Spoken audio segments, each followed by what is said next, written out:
My name's Brittany. I was active duty Army from 2008 to 2012.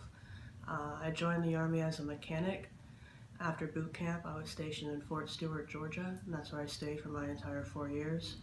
I was one of the first female mechanics my battalion had. I had all male NCOs, chain of command. I was 19 when I got to my unit. Didn't really know anyone, first time kind of out of the house. Before we deployed, I dealt with sexual assault. Uh, the male that assaulted me, I ended up deploying with for 12 months in Iraq. Uh, we got home, we ended up getting discharged for the same thing with another female. Didn't really have too many issues outside of that, thankfully, just because I kind of kept to myself and did what I needed to do. When I got home from Iraq, I got a better chain of command, took care of their soldiers a little bit better. I did see a lot of other females go through a lot of terrible, terrible stuff in our unit. I dealt with a bout of cervical cancer when I was in the Army. Didn't know what it was, didn't diagnose it for a year after I got it. Um,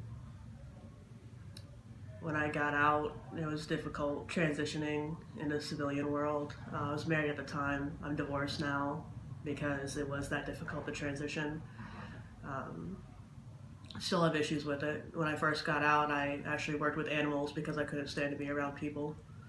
And the first job I had after that was working at a veteran post so I could be around other vets so they could understand if I lost my temper or I just zoned out every once in a while. I didn't get in too much trouble for it. I got out of the Army a little bit early so I could go to school. I got a 3-month early out discharge. And going back to college is a whole new experience. It's very hard to do time management now on my own after being in the Army for 4 years and having someone schedule my life for me. Making the time to do school and do it right is very hard. And then on top of that, working 2 jobs to pay for school and cost of living and rent and bills and groceries and all that stuff I didn't have to worry about before is difficult now. Even with a GI Bill, it's still very difficult to make ends meet. I actually moved out here to be with my battle because she was having a hard time dealing as well. And being with her and us both getting involved in the veteran community out here has definitely helped our transition and dealing with people in general. Gotten much better with that. Been able to link up with a lot more resources I didn't even know were out there. But I would never have known about if I didn't get involved with Veteran Post or groups like Vet Hunters or VOA. And most veterans don't know about any of that. You talk to veterans on most campuses and they just know GI Bill. They don't know about anything else. Most of them don't know that they can receive health care or go get checkups or get disability. So I'm glad to see that there are organizations out there that are trying to help veterans. But there does need to be a lot more done.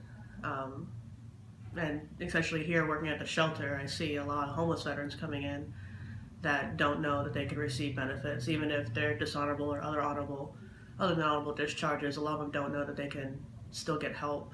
So a lot of them are out on the street. Other than that, the military was the best thing that ever happened to me. When I went in, I didn't know what I was going to do with my life. I was homeless here and there. Gave me a trade, gave me a purpose, kind of taught me how to be an adult and stand up for myself. I don't know where I'd be if I didn't join the Army when I did. I'd probably be dead or in jail somewhere. Wish I would have stayed in, looking back on it now, but yeah.